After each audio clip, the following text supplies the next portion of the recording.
ನಮಸ್ಕಾರ. ಎಲ್ಲರದ್ದು ನವರಾತ್ರಿ ಹಬ್ಬ ಹೇಗಾಯಿತು? ಚೆನ್ನಾಗಾಯಿತು ಅಂತ ಭಾವಿಸ್ತೀನಿ. ಸೊ ಈ ವಿಡಿಯೋದಲ್ಲಿ ನನ್ನ ನವರಾತ್ರಿ ಹಬ್ಬ ಹೇಗೆ ಆಚರಿಸಿದೆ, ನನ್ನ ನವರಾತ್ರಿ ಹಬ್ಬ ಹೇಗಾಯಿತು ಅಂತ ನಿಮ್ಮ ಜೊತೆ ಹಂಚ್ಕೋತಾ ಇದ್ದೀನಿ. ಬೆಳಗ್ಗೆ ಬೇಗ ಎದ್ದು ಸ್ನಾನ ಮುಗಿಸಿ ರಂಗೋಲಿ ಹಾಕಿ ಅವತ್ತು ಯಾವ ಬಣ್ಣ ಇರುತ್ತೋ ಆ ಬಣ್ಣದ ಸಾರಿ ಉಟ್ಕೊಂಡು ಬನ್ನಿ ಗಿಡಕ್ಕೆ ಹೋಗಿ ಪೂಜೆ ಮಾಡಿ ಅಲ್ಲಿಂದ ಉಡುಚಮ್ಮ ದೇವಿ ಮತ್ತು ದ್ಯಾಮಮ್ಮ ದುರ್ಗಮ್ಮ ದೇವಿ ದೇವಸ್ಥಾನಕ್ಕೆ ಹೋಗಿ ನಮಸ್ಕರಿಸಿ ಬರೋದು. ನವರಾತ್ರಿ ಅಂದರೆ ನಿಮ್ಮೆಲ್ಲರಿಗೂ ಗೊತ್ತು. ಸೊ ತಾಯಿ ದುರ್ಗಾದೇವಿ ಮಹಿಷಾಸುರನನ್ನು ಕೊಂದು ಈ ಭೂಮಿಯನ್ನು ಅಥವಾ ಈ ಬ್ರಹ್ಮಾಂಡವನ್ನು ರಕ್ಷಿಸಿದ ದಿನ. ಸೊ ದುರ್ಗಾದೇವಿ ಮಹಿಷಾಸುರನ ಮೇಲೆ ದಾಳಿ ಮಾಡಿ 9 ದಿನಗಳ ಕಾಲ ಅವರೊಂದು ಹೋರಾಟ ಮಾಡ್ತಾರೆ. 10ನೇ ದಿನ ಅವನನ್ನು ಸೋಲಿಸ್ತಾರೆ. 9 ದಿನ ಏನು ಅಮ್ಮ ಹೋರಾಟ ಮಾಡ್ತಾರೋ ಆ 9 ದಿನಗಳನ್ನು ನಾವು ನವರಾತ್ರಿ ಅಂತ ಆಚರಿಸ್ತೀವಿ. ಸೊ ಅಮ್ಮನ ಪೂಜೆ ಮಾಡ್ತೀವಿ, ಅಮ್ಮನ ಅವತಾರಗಳನ್ನ ಪೂಜೆ ಮಾಡ್ತೀವಿ. ರಾತ್ರಿ 9 ದಿನಗಳನ್ನು ನಾವು ಪೂಜಿಸ್ತೀವಿ. 10ನೇ ದಿನನ ವಿಜಯದಶಮಿ ಎಂದು ಕರಿತೀವಿ. ಸೊ ವಿಜಯದಶಮಿ ಅಂದರೆ ವಿನ್. ಸೊ ಅಮ್ಮ ರಾಕ್ಷಸರ ವಿರುದ್ಧ ಹೋರಾಡಿ ಗೆದ್ದಿದ್ದನ್ನು ವಿಜಯದಶಮಿಯಿಂದ ನಾವೆಲ್ಲ ಪೂಜೆ ಮಾಡ್ತೀವಿ. ಇನ್ನೊಂದು ಇಂಪಾರ್ಟೆಂಟ್ ಏನಂದರೆ ಪ್ರತಿ ಸಲ 9 ದಿನ ಕರೆಕ್ಟಾಗಿ ದೀಪ ಬರ್ತಿತ್ತು, 10ನೇ ದಿನ ದಸರಾ ಬರ್ತಿತ್ತು. ಬಟ್ ಈ ಸತ ಹಾಗಾಗಿಲ್ಲ. 10 ದೀಪಗಳು ಬಂದಿದೆ. ಘಟಸ್ಥಾಪನೆ 10 ದಿನ ಆಗಿದೆ. ಸೊ ನಿಮಗೂ ಆಲ್ರೆಡಿ ಗೊತ್ತಿದೆ. ನಮ್ಮ ಮನೇಲಿ 3 ದಿನ ದೀಪ ಮಾತ್ರ. ಅದನ್ನು ನಾವು 7ನೇ ದಿನದಿಂದ ಸ್ಟಾರ್ಟ್ ಮಾಡ್ತೀವಿ. 7, 8, 9. ಬಟ್ ಈ ಸತ ದೀಪ 8ರಿಂದ 8, 9, 10ನೇ ದಿನ ಬಂದಿದೆ. ನಮ್ಮೂರಲ್ಲಿ ಉಡುಚಮ್ಮ ದೇವಿ ದೇವಸ್ಥಾನ ಇದೆ. ಅದರ ಎದುರುಗಡೆನೇ ಬನ್ನಿ ಗಿಡ ಇದೆ. ಸೊ ನಾನು ಅಲ್ಲೇ ಹೋಗಿ ಪೂಜೆ ಮಾಡ್ತಿದ್ದೆ. ನಾನು 9 ದಿನ ಪೂಜೆನೂ ತುಂಬ ಚೆನ್ನಾಗಾಯಿತು.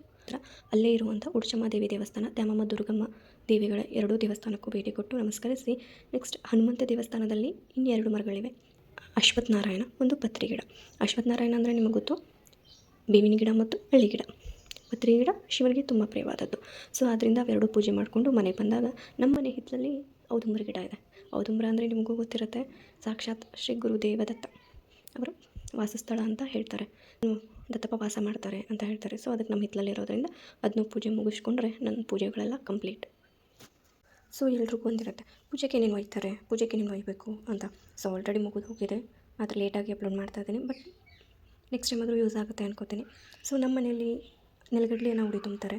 ಸೊ ಹಾಗಾಗಿ ನಾನು ಹಿಂದಿನ ದಿನ ರಾತ್ರಿ ಕಡಲೆನ ನೆನೆ ಹಾಕ್ತಿರ್ತೀನಿ. ಸೊ ದೀಪ, ಲಿಂಬೆನ ದೀಪ, ಉಡಿ ಅಂದರೆ ಎಲೆ, ಅಡಿಕೆ, ಕೊಬ್ಬರಿ ಚೂರನ್ನು ನಾವು ಹಾಕ್ತೀವಿ ಉಡಿಗೆ. 2 ಉತ್ತತ್ತಿ ಅಥವಾ 2 ಬಾಳೆಹಣ್ಣು. ಉತ್ತತ್ತಿ ಇದ್ದರೆ ಉತ್ತತ್ತಿ ಹಾಕ್ಬೋದು ಅಥವಾ 2 ಬಾಳೆಹಣ್ಣು. ಆಮೇಲೆ ಅಡಿಕೆ, ದಕ್ಷಿಣೆ, ಗೆಜ್ಜೆ ವಸ್ತ್ರ, ಮಡಿ ನೀರು ಪೂಜೆ ಮಾಡಲಿಕ್ಕೆ. ಆಮೇಲೆ ಉದ್ದಿನ ಕಡ್ಡಿ, ತುಪ್ಪದ ಬತ್ತಿ, ಕರ್ಪೂರ, ಪಂಚಬಾಳೆ, ಸಕ್ರೆ ಪುಟಾಣಿ ಇಷ್ಟು. ಆಮೇಲೆ ಇನ್ನೊಂದು, ಒಬ್ಬೊಬ್ಬರ ಮನೆ ಪದ್ಧತಿ ಒಂದೊಂದು ಥರ ಇರುತ್ತೆ. ಒಬ್ಬೊಬ್ಬರು ಅಕ್ಕಿ ಉಡಿ ತುಂಬ್ತಾರೆ, ಒಬ್ಬರು ನೆಲಗಡಲೆ ಉಡಿ ತುಂಬ್ತಾರೆ. ಸೊ ಒಬ್ಬೊಬ್ಬರ ಮನೇಲಿ ಉಡಿನೇ ಇರಲ್ಲ. ಸೊ ಹೀಗಾಗಿ ಮನೆ ಪದ್ಧತಿ ಹೇಗಿರುತ್ತೋ ನಾವು ಹಾಗೆ ಮಾಡಬೇಕಾಗುತ್ತೆ. ನಮ್ಮ ಮನೇಲಿ ನೆಲಗಡಲೆನ ಉಡಿ ತುಂಬ್ತಾರೆ. ಗಂಡಿನ ದಿನ ನಾನೇನು 9 ಜನ ಮುತ್ತೈದೆಗಳಿಗೆ ಉಡಿ ತುಂಬಿದ್ದೀನಲ್ಲ, ಅವ್ರಿಗೂ ಕೂಡ ನಾನು ನೆಲೆಸಿದ ಕಡಲೆಯಿಂದಲೇ ಉಡಿ ತುಂಬಿದ್ದೀನಿ. ನಮ್ಮ ಮನೆಯಲ್ಲಿ ಗಂಡಿನವಮಿ ಮತ್ತು ದಸರಾ ದಿನ 2 ದಿನ ಮಡಿ ಅಡುಗೆ ಇದೆ.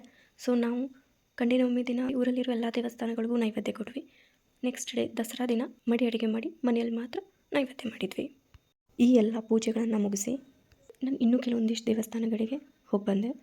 ಅದು ದುರ್ಗಾದೇವಿ ದೇವಸ್ಥಾನ, ದತ್ತಾತ್ರೇಯ ಸ್ವಾಮಿ ದೇವಸ್ಥಾನ, ಆಂಜನೇಯ ಸ್ವಾಮಿ ದೇವಸ್ಥಾನ, ಈಶ್ವರ ದೇವಸ್ಥಾನ ಮತ್ತು ಮೈಲಾರಲಿಂಗ ದೇವರ ದೇವಸ್ಥಾನ.